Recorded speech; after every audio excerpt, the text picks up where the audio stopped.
Hello, my name is Jay Walter, and this is Rebuilding. Oliver Wendell Holmes said, "A mind that is stretched by a new experience can never go back to its old dimensions." So let's stretch our minds, find answers to problems, overcome fears, and rebuild our first kingdom. Welcome to another episode of Rebuilding. I'm your host, Jay Walter. Today we have a very special guest. His name is Tony Loyd. Tony Lloyd is a TEDx speaker, podcast host, and best-selling author of Crazy Good Advice, 10 Lessons Learned from 150 Leading Social Entrepreneurs. He is a former Fortune 500 executive with extensive experience in strategic planning, talent management, and leadership development. Tony is the host of the podcast Social Entrepreneur, where he shares positive stories from underrepresented voices focused on solutions. Welcome, Tony. I appreciate you spending some time with me today. Well, thanks for having me on, Jay. I really appreciate you having me.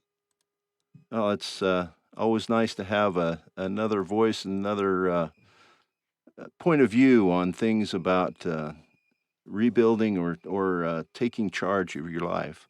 Yeah, So, exactly. so tell me a little bit about what makes Tony Tony. Well, besides the insanity, I guess. I think in the spirit of rebuilding, I had a corporate career, and I was, vice president in charge of learning and development, talent development, all those kinds of things. And I kind of came to this point where I thought, it seems that corporations are focusing primarily on shareholder value. Hmm. And sometimes we, as corporate executives, we do that to the exclusion of other important stakeholders like our employees or like the planet we live on, right? So I kind of had a little existential crisis. This was several years ago, and so I made the decision to leave my corporate life and to go out and to do something else. I've had some fits and starts in different things that I've tried. I tried a little consulting work, but honestly, nobody cared, because I wasn't that differentiated from any other consultant that they could have hired. And I did a few other things, but one of the things I started doing was I started writing a book. And while I was writing the book, I started interviewing people. Hmm. And as I was interviewing people, I came to believe that the audio files of the interviews would be highly valuable to people. So that's when I started looking into podcasting, and I started the podcast. And it's really, the podcast is called Social Entrepreneur, but it's really about how businesses use the power of business to do social good. So that was my launch of that. And today we're heard in over 180 countries. We just passed 500,000 downloads. And so, at some level, we've had great success. Right, yeah. But about a year ago, I was really struggling with like the big questions, right? Well, the simple questions, things like, what's the meaning of life, right? So, if you've got the answer to that one, it's a pretty good answer then, right? Right. So I really had kind of a crisis of the soul in a way, where I was really struggling with what's kind of the point, right? So I go to sleep, I wake up in the morning, I eat some food to provide calories so I can go out and go for a run and maybe do some work during the day. And whether I do that work or I don't do that work, not a lot of people notice. If I produce an episode today or I don't produce an episode today, people aren't going to lose sleep over that. Right. So it's surprising to me to know that I am not the center of their universe. So at some point, you start kind of thinking, what is the point of all this? That I take in calories to burn calories to do stuff to get to bed so I can go to sleep so I can wake up tomorrow so I can go do that thing again. Right. And And so that was about a year ago. Well, it was actually December 2018 when I really kind of had a pretty strong awakening to that question, like, what am I here for? What's the purpose of life? You know, why are we here on Earth? And so that was the beginning of this journey that we're going to talk about a little bit. But Okay. I'll just kind of pause there and figure out if you have any questions about that or comments. Well, my question, that the thing we talk about most of the time is when you make big changes like this, there's got to be some fear of the unknown. And how did you Right. kind of face that or overcome Yeah. that fear and start overcoming these obstacles and questions in your mind? Yeah. You know, I had a breakfast meeting with a friend of mine. His name's Michael. Very, very good guy. I'm gonna owe him for the rest of my life. But you know, he asked me how things were going, and I just sort of told him I'm, you know, kind of struggling with these existential questions, and what he recognized in me was he recognized anxiety and he recognized depression. Hmm. And so he made a recommendation about a book, and the book is called Lost Connections. It's by a guy named Johann Hari, Hmm. and I highly recommend this book. I'll send you some links to that if you want. But Johann Hari, he did a multi-year investigation into the causes of uh, depression and anxiety. And when my friend Michael said to me, he said, "You know, it seems to me that you're depressed." And I said, "You know, I think I am because, you know," and he said, why do you think that you are depressed? I said, "You know, actually, you know, I have a pretty good life." You know, I mean, really, I live this life of privilege. So I really don't, I felt guilty for feeling depressed, right? I felt like I almost don't have the right to be Yeah. depressed. You know, I have a good family. I have a good, you know, income. I have, you know, lots of everything is working in my life. So I kind of felt guilty for feeling depressed. Right. But this Johann Hari, he found, oh, and what I said to Michael, I said to him what I had been said to me many times, which is, well, my brain is low on serotonin and it's a natural cycle thing for me. And I probably need just some more sunshine and maybe, you know, I'm not going to take Prozac right now, but I might take some St. John's wort and, you know, maybe get my brain back in balance.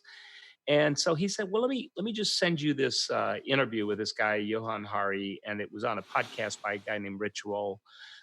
And Johan talked about his book Lost Connection, and he had found 9 different causes of anxiety and depression, and only 2 of them had anything to do with your genes or your brain chemistry. So he had found that things like being disconnected from meaningful work, or being disconnected from other people, or being Hmm. disconnected from, you know, from status and respect or the natural world. And he found all these different causes for anxiety and depression. Wow. And so it was really interesting because the story I thought I understood about anxiety and depression wasn't true, and that there were these other things that contributed to these feelings. So what I did was I said, okay, look, a lot of these things are within my control, right? That I have agency. I don't have to sit here and continue to live where I'm at. So I made this decision that I was going to live my best year ever in 2019. I just said, that's it. I'm just going to live a year of personal bests. Love that. And so that's what I made up my mind to do. That's what I did in the last year. And I'll just pause here and let you ask any questions or have any reflections. So how do you deem what your best year is? Mm. What makes you think that this is your best year? But did you read my notes? Because you know, it's like you queued me up exactly for what I wanted to talk about. You know, I think that was a big question for me. So, if I lived my best year ever, what would that look like? And if I did, how would I know? Right? How Right. do you measure your best year? And so I have every year. What I do is I do this self-assessment, and it's made up of these, and it's based on a book by Michael Hyatt and Daniel Harkavy, and the name of the book is Living Forward. And Michael Hyatt has this sort of self-assessment that goes with that. And I've been doing it every year, 2017 in January, 2018, 2019. And I did it again at the end of 2019 to say, how am I doing? And Hmm. so what they have is they have what they call their three circles of life. So the circle of being. And within the circle of being, it's like, your internal self. And so it's your physicality, it's your emotionality, it's your intellectual, it's your spiritual. So, physical, emotional, intellectual, spiritual, those are all about who you are, how you are in the world. Okay. Then there's a life circle of relating. That's the second circle, relating. And so relating is about marital, parental, and societal. Okay. And then there is the circle of doing. So that's vocational, avocational, and financial. And so they have these three circles, and altogether within those three circles, they have these 10 domains. And so it's like on a scale of, and this is an odd number, on a scale of 1 to 12, where are you? And the reason they go 1 to 12 is they have four quartiles, right? Hmm.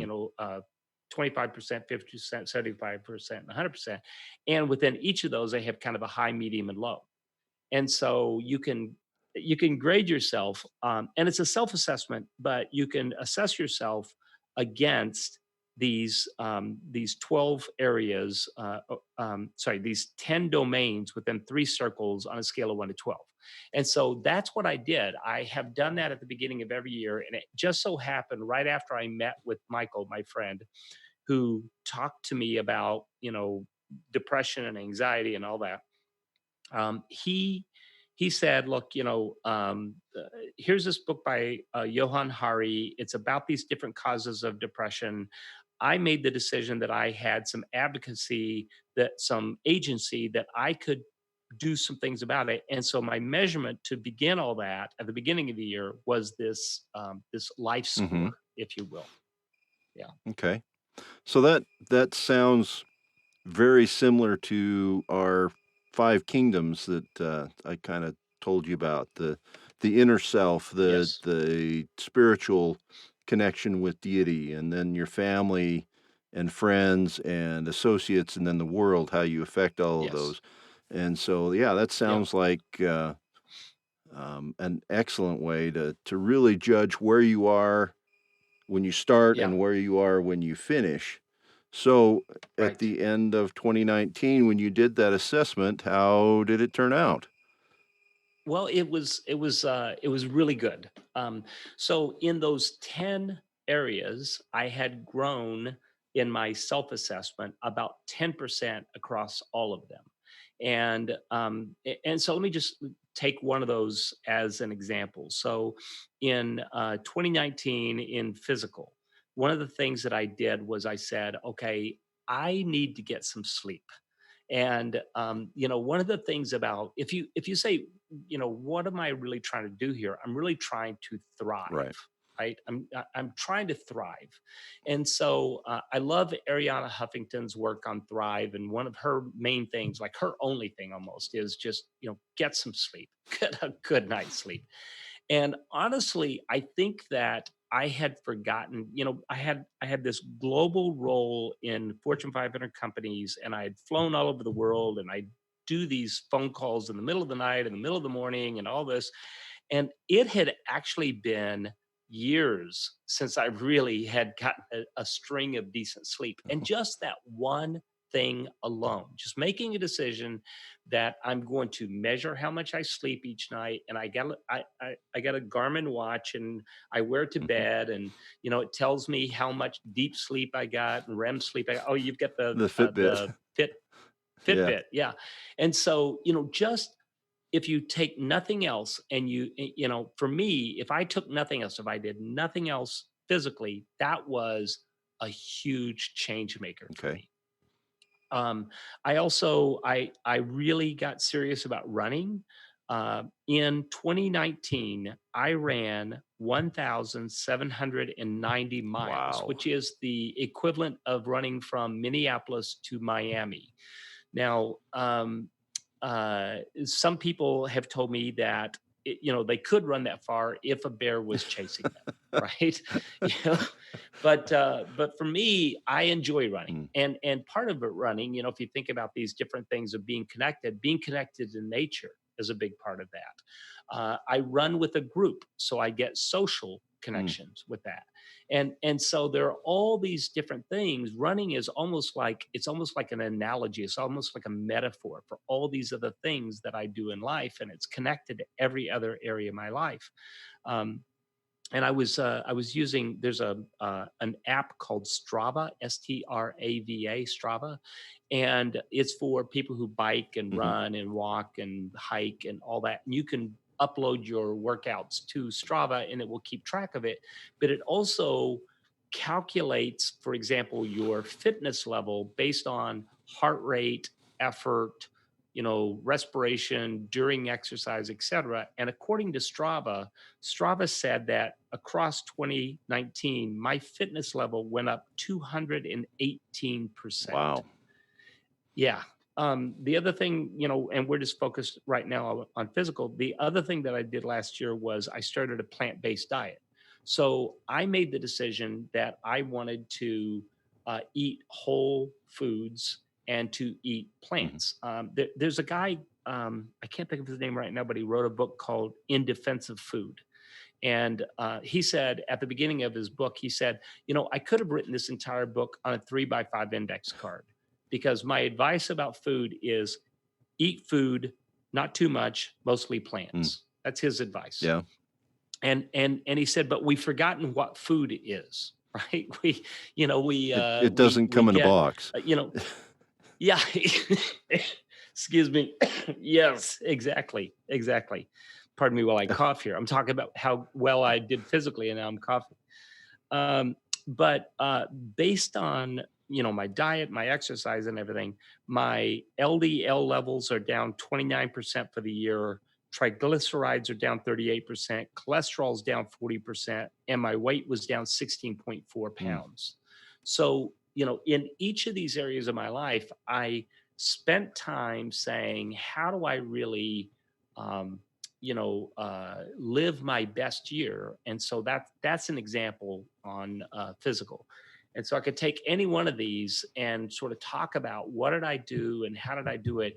But really, it's about understanding that you have agency, that you have choices to make, and that you get to make Yeah. them. Well, that's what I like to talk about all the time is that you have choices. You're the one that makes those choices. You're Yeah. nobody makes you offended, you choose to be offended. Nobody makes you mad, you Right. choose to be mad. No one makes you fat, you choose to put food in your mouth like I do every day. And, that's one of my struggles and one of the things Yeah. I have issues with, but yeah, we all have this agency, this ability to choose. That's what makes us, I guess, different from many of the creatures on this planet. We choose what we Yeah. do to the planet and to ourselves Yeah. and to things around Yeah. us, our environment.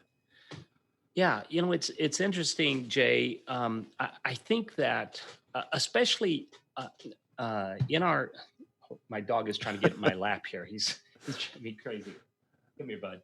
All right. So one of the things that I was thinking about when I was thinking about how do I get started on this is really kind of this cycle of despair or cycle of positive habits.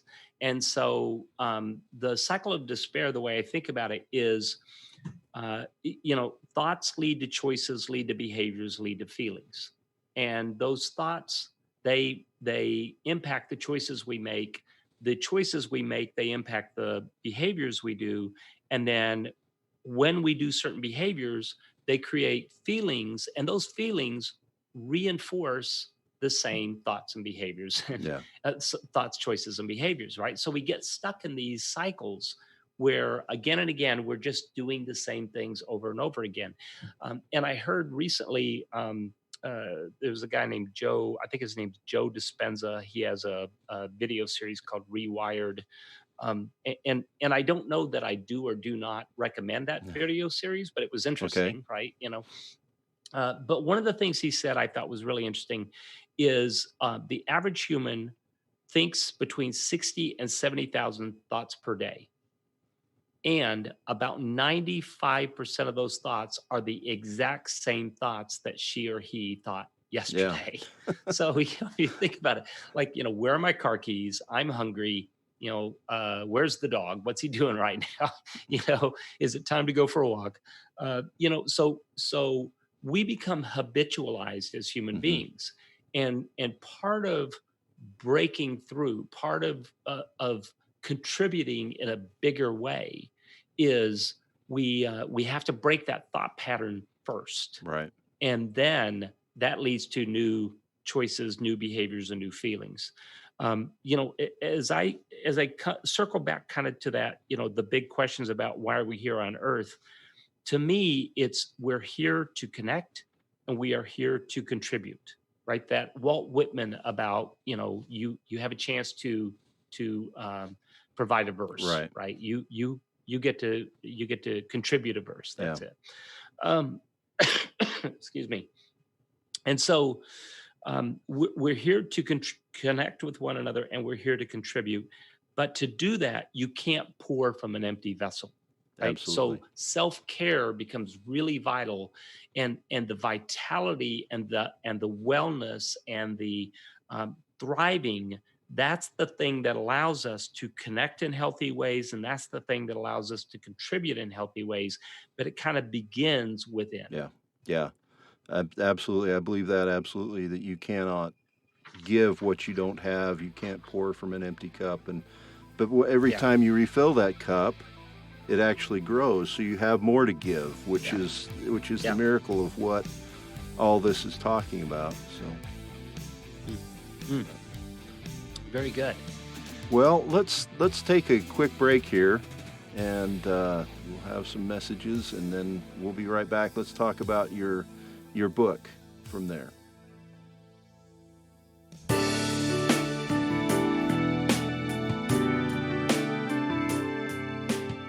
You are listening to Five Kingdoms Radio, where we inspire you to organize and align your life so that you can build a better you, a better family, and become a better friend and associate so that you can ultimately bless the world. If these are your goals and you want to help us build this life-changing network, we invite you to become a sponsor or advertise on our station. For more information on this amazing opportunity, please contact us at fivekingdomsradio.com.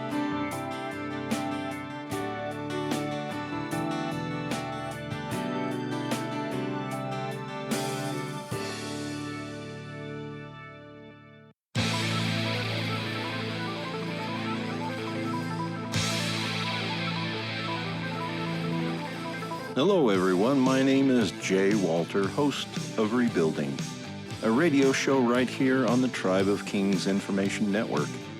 Be sure to tune in weekly to hear more about the Tribe of Kings and to learn how to overcome fear and rebuild your life every day as you become the man you want to be. Hello, my friends. This is Brad Neufeld, host of the Five Kingdoms radio show right here on the Tribe of Kings Information Network. Be sure and tune in weekly to hear the latest and greatest on the Tribe of Kings and also to learn all those things that you need to do to be the best that you can be.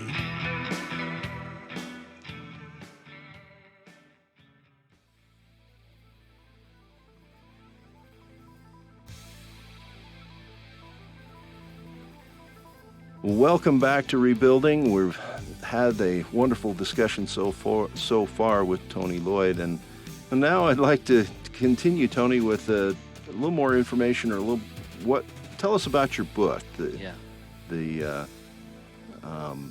Crazy Good Advice. I always love crazy good advice. So Right. Well, there's not a lot of crazy good advice in the book, but here's kind of where it started. I mentioned I have a podcast, and the podcast is called Social Entrepreneur. And I had been interviewing people, and at the end of each interview, I said, what's one key piece of advice, something that you've learned on your journey that you would pass along to others, right? And Hmm. I began to notice that there was a pattern. It's like I kept hearing some of the same pieces of advice again and again. And I began to stitch them together in my mind a little bit. So I took I'm kind of a spreadsheet kind of guy. So I took my Google spreadsheet that had all my guests listed on it, and I wrote out the advice in one column beside their name. And so I went through and I wrote it all out. And then I went back and I started categorizing them. And then I sorted the spreadsheet, and it turned out that there were like 10 things that kept being repeated again and again. So I thought, oh, Hmm. well, there's these 10 key pieces of advice that, the first 150 guests that I'd had on my show had given. And so, isn't that interesting? So I started trying to write a blog post, and this thing was just getting out of hand. And then my wife and I were at an event, and I'll try to fast forward through this pretty quickly. But my wife and I were at an event, and it was a play. And the two ladies sitting behind us were having a conversation. My wife is very friendly, so she turned around and introduced herself to them. And at the end of the night, we were just sort of chit chatting, and one of the ladies said, "Oh, I work at a radio station." I said, "Well, I have a podcast. Isn't that interesting? Maybe we should have coffee sometime." So we exchanged business cards, and I didn't think any more about it. Well, she took the business card and she listened to my podcast, and then she went to the president of the radio station and she said, "Hey, you should listen to this." So the guy called me up and he said, "Look, we've got a drive time slot coming open 7 to 8 a.m. in the morning." And he said, "I would love to put you in that slot. Um, could you do that?" And I thought, well, okay, I'm going to need a little help if I'm going to do that, because the thing about radio, and you probably know this better than I do. The thing about broadcast radio is you have to hit your mark, right? You Yeah. have to come in just at the right time, and you have to take that commercial break at exactly the right time, and you have to and mine was an hour-long show, so there were two segments. There was a first hour with a break, and there was a second hour with a break. And so it was kind of complicated, and I was trying to schedule all these guests and everything. So what I did was I decided to do a crowdfunding campaign. And a friend of mine named Tom, who is in Australia, he has a crowdfunding, like Kickstarter is a crowdfunding platform. Well, he Hmm. has one called Start Some Good. And it's really specifically made for people who have social good businesses. And Okay. so I thought, well, I'll reach out to Tom and see what he thinks about this. And so Tom told me, he goes, "Look, your friends and family are going to contribute. Just get over it. They're going to contribute. But it's their friends and family that you want to bring in. And the thing they'll come in for is some kind of spiff. And that spiff should be something that only you can provide." Hmm. And I was like, "Man, what would that be?" And I go, "Well, I've got this blog post that is just like, it's really out of hand. And I was thinking, wouldn't that be an interesting book? And here's what it's about." And Tom, his name's Tom Dawkins. He's from Australia. He's like, "Yes, yes, I would buy that book right now." And he was like, practically jumped through the phone at me. And so I was like, "Okay, well, I guess we're going to do that." So, so in order to put on a radio program, which I had never done, I needed to do a crowdfunding program, which I had never done. And in order Hmm. to do that, I needed to, write a book. And so, so that's what we did. My wife illustrated the book. It's really a cool book. It's got all these great illustrations in it, and it's really these 10 pieces of advice that we put together from all these guests. But the title, "Crazy Good Advice," it comes from this one guy, and his name is Looney Libis. So if you're going to get some advice from somebody, you're going to get advice from somebody named Looney, right? And Absolutely. yeah, so Looney said his one key piece of advice was this, and it was a little different than everybody else's. He said, "Look, when you're going to start something big, like a business," he said, "your friends and your family and your mom and extended relatives are all going to tell you that you are crazy. And he said, and Yep. I'm here to tell you they are right. That if you're going to do something world changing, you have to be a little bit crazy to do this thing. And it is Yeah. going to be a journey of perils, right? It's going to be the hardest thing you have ever done in your entire life. And so if you're going to be crazy enough to do something like that, you might as well make the biggest impact you could possibly make. And so that's where Mm. the title of the book, it's this crazy good advice, like you'd have to be crazy to do this stuff. So we've got these 10 different pieces of advice, and we've got stories, and it's illustrated. My wife did the illustrations, and it is just, it's really funny because when people read the book, I go, "What did you think of the book?" They go, "Those illustrations were amazing." Like, well, did you see any words in the book? Did you happen to notice that? Yeah. So, Did, the thing did is, any of that make any difference to yeah, you? The exactly. book, the word things. Yeah, yeah. So the beauty of that is, the illustrations, the way the book is laid out, and it is the thing that makes the book remarkable, right? So it's the thing that people remark on. Right. And so that's that's kind of the story of the book. Oh, and one last thing, we gave the book away for free as a spiff for the crowdfunding. And when the crowdfunding was over, we go, "Well, we've got a book, what are we going to do with it?" Well, I tell you what, let's just put it on Amazon. And we put it on Amazon, and it turned into a bestseller. And so it was like, Oh, darn. yeah, this is crazy. It's like, I'm doing the little emoji with the exploding brain here. I'm just Mm. right. Yeah. It is just the craziest thing. And so we did the crowdfunding, we sold the book, and here we are today. So that's kind of the story of the book. No, that sounds fantastic. That I can imagine people being drawn to that just for, we're all looking for that advice Yeah. of how to do the things we want to do, and if we find some kernel somewhere, it's worth the effort Yeah. to Yeah. find that kernel. So, Absolutely. so your podcast, Social Entrepreneurs, how Yes. uh, what kind of things do you talk about there? What's your It's a good question. You were in the intro here. You mentioned this, that we tell positive stories from underrepresented voices focused on solutions. And so one thing we try to do is, you could find negative stories Mhm. almost anywhere, Yeah. right?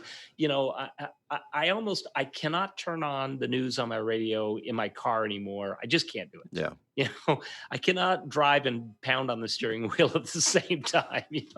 So we're really trying to find stories of where something positive happened out of it. But when I say positive stories, I don't mean this lady makes pajamas for goats and isn't that cute, right? I'm talking about people who really make an impact. And so from underrepresented voices, we're really trying to find those voices that you aren't hearing everywhere else in the world. So I have interviewed people that are well known. There's Bill Drayton, the head of Ashoka, or Cheryl Dorsey, who's the head of Echoing Green. And so these are organizations that are big and global, and lots of people within my circle of influence, lots of people have heard of them. But I also interview people who, the Maria Kostacheca. She has an organization called Laboratoria, and it's in Peru. And what they do is they train poor women to code so that they can become employed, and have a Mm. skill set that will raise them and their family Mhm. out of poverty. And so that's a good example of that. And so we tell positive stories from underrepresented voices. So often women entrepreneurs, often people of color, often just other people that you may not just run into every Mm. day at the mall, Yeah. right? And who focused on solutions. So we focus on a thing called solutions journalism. And solutions journalism is this: it's tell the whole story, right? So solutions journalism is, you start with the story of here's the problem. So let's take, climate change, or let's take, extreme poverty or hunger, or, lack of access to clean water, or any of Right. these things, right? You start with that problem, but then you present, and here's somebody who's working on that, and they're making a dent in the universe. So the problem with most of the stories, like let's take global warming for example. If you're driving down the road and you listen to a story and somebody's talking about climate change, they're going to talk about rising sea levels, and they're going to talk about the coral reef is dying, and they're going to talk about all kinds of Right. crazy things, right?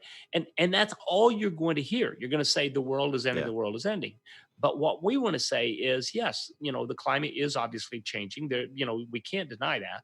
But here are some people who are doing some things that are solutions. There's a guy who has a solar panel project on the local reservation up here, and they call it Solar Bear. And he is employing indigenous people, Native Americans, to build solar panels. And, not only is he providing employment, but he is providing electricity and, clean energy Yeah. and all these things. And what's interesting to me is I have been speaking about climate change and about clean energy and these things, and the places I'm getting invited to are, and I don't mean for this to be a political statement, but they are surprisingly politically Hmm. conservative. That I thought that these would be people who would not want to have this conversation, but these are people who want to have the conversation because they know that there are Right. solutions at hand. And so I was just in Chisago County, Wisconsin. Chisago County, Minnesota, right on the Wisconsin border. They voted 65% of them voted for Donald Trump in the last election, and they were all ears and sitting at the edge of their seat to talk about clean energy solutions and how they could Right. participate in them. And so, it's something that goes across political divides, it goes across all these things. So it's really about focusing on solutions. It's not talking about, what are our political arguments or how are we going to disagree.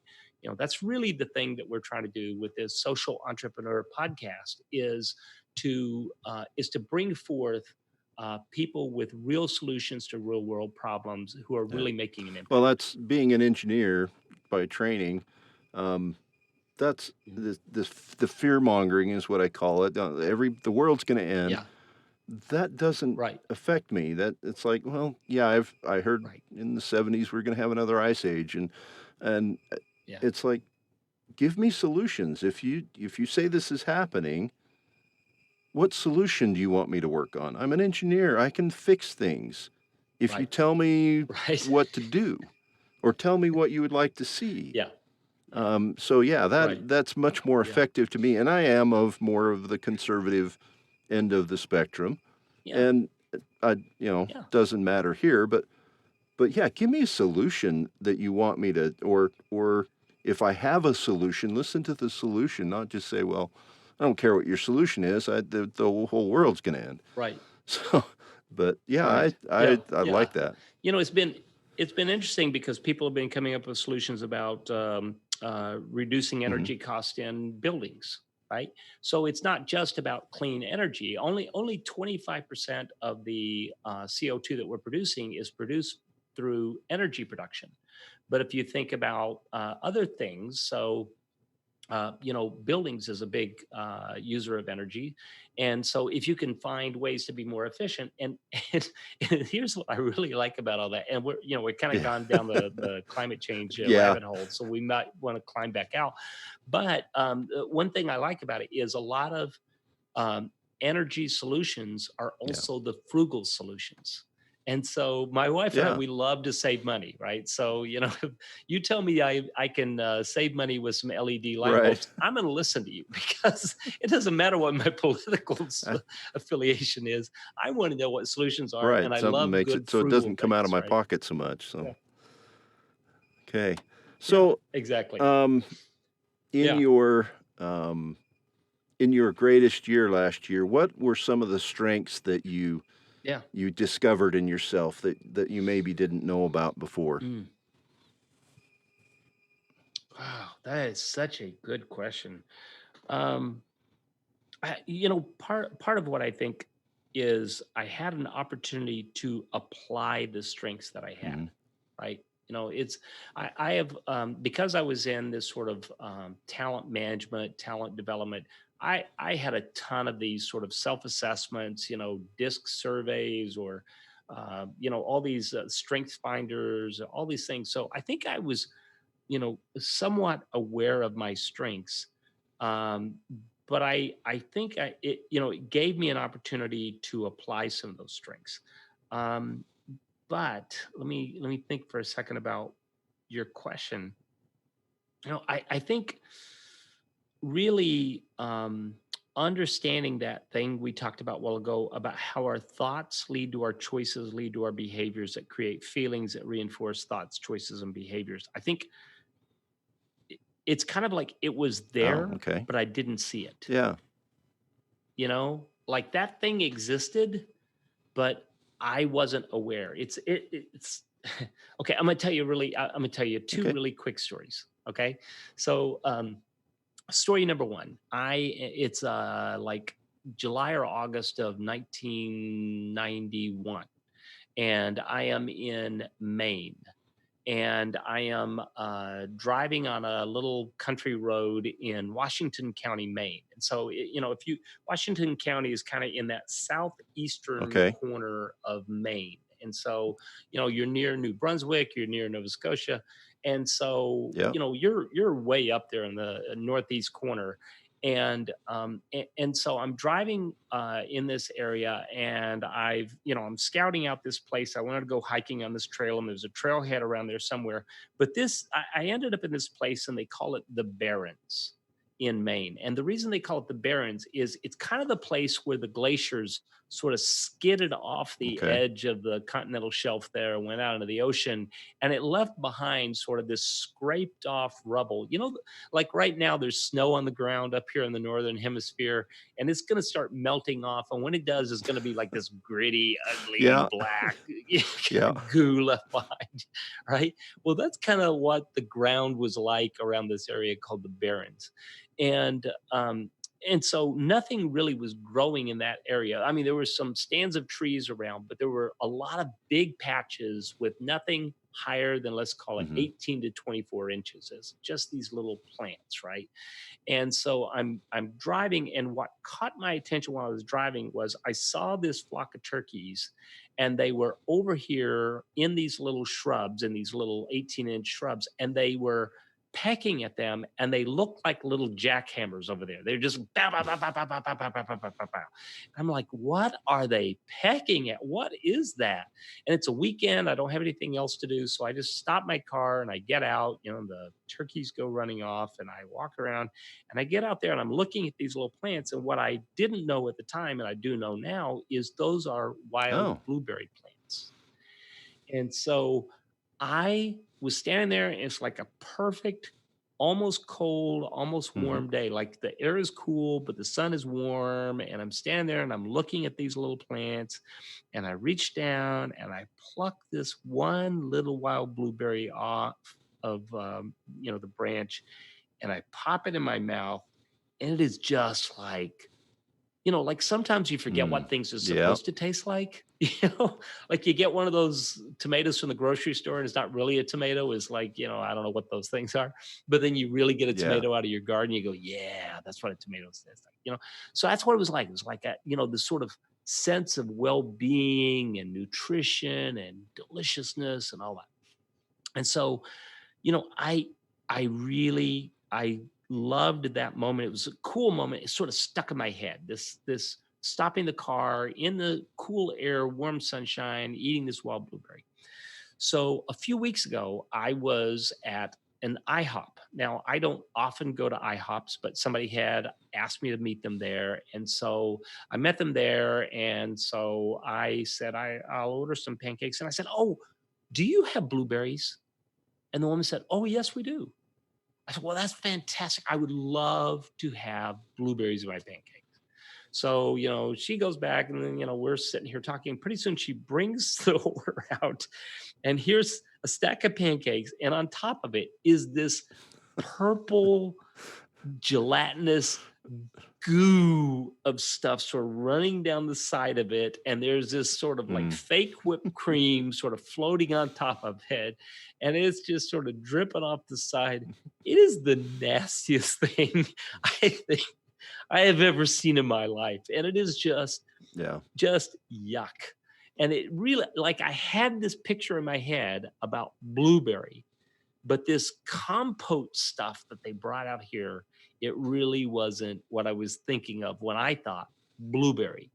And I think sometimes it's kind of like that. We go through life and we're served a lot of blueberry compote and we think that's what blueberries are until we really, really, really have a blueberry, right?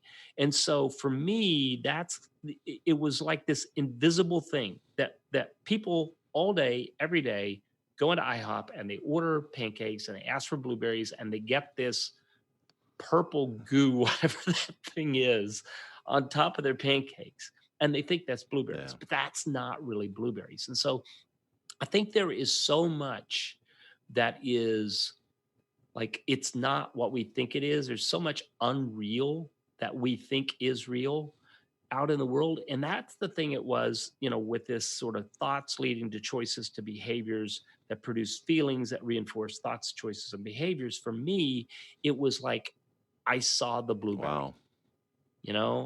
That's what it was like for me. That was my lesson learned. It was like, all of a sudden I could see a thing that I hadn't seen before that was there all the time. I just didn't know. And you knew what it was supposed to taste like. You knew what it was like what's supposed to be turning that knowledge that's in there into intention, into action, into the feelings, into the result that goes again.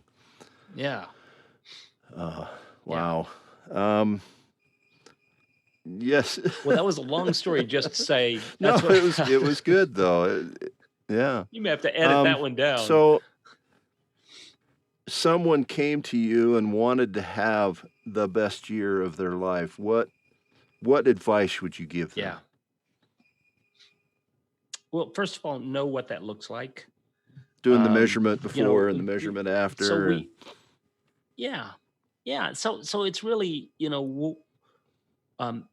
the best year is really, are you connecting? Are you contributing? And are you self-care? Are you participating in self-care? And so, then how would you measure, how am I connecting? How am I contributing? And how is my self-care? And then make a plan, right? So make a plan for, here's on a scale of 1 to 10, here's how I think I'm doing on self-care in different areas, on connecting, on contributing. Or if you wanted to go take Michael Hyatt's, life score or whatever instrument you might use to say, here's where I am right now. And then here's where I want to be. And then what steps do I need to take in order to get there? And by the way, in order to take those steps, you may have to think different thoughts in order to make different choices, in order to have new behaviors, right? So what do I have to think differently than I'm thinking right now? Okay. And then how do Fantastic. I do it? So, well, we're kind of coming up on the end of our time. So first, how do my listeners connect with you? We talked about maybe a special offer you might have. Yeah, absolutely. So the first thing to know is my name is Tony Lloyd, but my last name is only spelled with one L, Loyd. Yeah. And so, people can find me at tonyloyd.com. If they want to email me, they can email me at tony@tonyloyd.com, again, spelled with one L. And one of the things I want to do today, Jay, is, and I've never done this before, is I have this book, Crazy Good Advice. And it's a really cool book. Now you can go to Amazon right now and you can buy it for like $14.95, or you can get the Kindle version for $9.95. or something like that. I don't know. They'd have to check the price on the website to know exactly what it is. But if somebody will send me an email and say, I'd like to get a copy of Crazy Good Advice, I will, for whatever it costs me to ship Mhm. and handle it, right? I will send it to them, and just send me an email. We'll work out the details, and I'll send you a book as long as you cover the shipping. I don't want to. I don't Right. want to lose No, any that's a money on it, fantastic right? deal. It's Yeah, $15 that you're saving right there just for the book. So that's a pretty good yeah. deal. Again, that my frugal wallet says that's not a bad thing. So Yeah, all right. Well, yeah. pretty Make sure good. you give Tony an email and work out how you would like to get your free book. So, um, any parting thoughts? Anything you'd Very like to good. just kind of say in closing? Jay, I just wanted to part with this. I mean, it's Yes. really about rebuilding, right? So your whole mission here is to rebuild, and I think it's something we have to do every day, right? We have to. It's like bread. It's never quite done. You can't make it and Right. just leave it there and go, there it is, we're done, right? We have to make it new every day, and so. Um, and one of the things, and I'll kind of close with this as my parting thought. One of the things in like the 10th chapter of the book, of the Crazy Good Advice book, I talk about that story about how we ended up with, somebody approached me and they liked me and they offered me a radio program, and et cetera, and I'm kind of like the Forrest Gump of business, right? Like, I just sort of wander into these really fun things that happen, so I've been very lucky. I'm really blessed to have all these things that have happened in my life.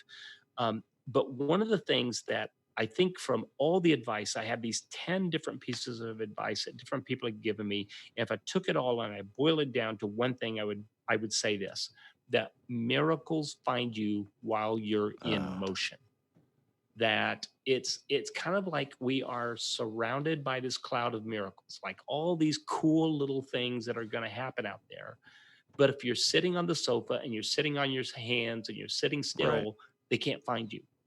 And so when you stand up and you get into motion, that's when the miracles occur. That's when the really cool, juicy moments of serendipity, moments of synchronicity, whatever you want to call it, the woo-woo juice, that's where it really starts happening out there. And so whatever it is that you've been thinking about, starting a business or starting a podcast or becoming a speaker or writing a book or becoming a teacher or becoming a nurse or whatever that thing is, Yeah. start. Just start, and everything else Yeah. happens after Fantastic. that. I had never thought about it that way, but that is absolutely true. Absolutely true. So, Yeah. well, thank you, Tony, so much for Great. being with me today, and I really appreciate your knowledge, your thoughts, your stories. It was a fun time for this hour of rebuilding. So, appreciate you being here. As always, thank you for listening to Rebuilding. I hope that you have heard something today that will help you on your path to rebuilding your life. If something resonated, if you felt a call to action, please take that action and rebuild. Let me know what you think of today's show or any of my shows. You can leave comments at rebuilding.podbean.com or email at j@jwalter.com. I would love to hear from you. Comments, suggestions, and topics that you would like me to cover are always welcome. Remember, a dream written down with a deadline is a goal, and a goal achieved is a dream come true. Until next time, I am Jay Walter, and I am always rebuilding.